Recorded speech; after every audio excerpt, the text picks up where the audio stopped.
Hey guys, wanted to talk to you about my GE microwave. This is the 800 watt turntable microwave.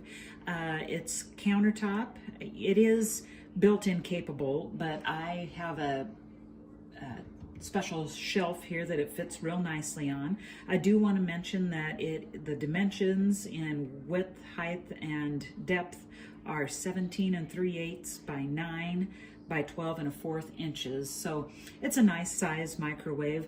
You can actually fit a 9 by 13 pan inside. I'll just kind of open that up, and you can also shut off the turntable, which makes it nice and everything. But you can see the buttons here, real easy to read and so forth. It's got the different settings: popcorn, beverage, potato, anything that you might like here. The nice start button, everything is pretty straightforward on there. You know, like I said, easy to use, easy to read. It's not very noisy, durable, and I've had real great luck with it.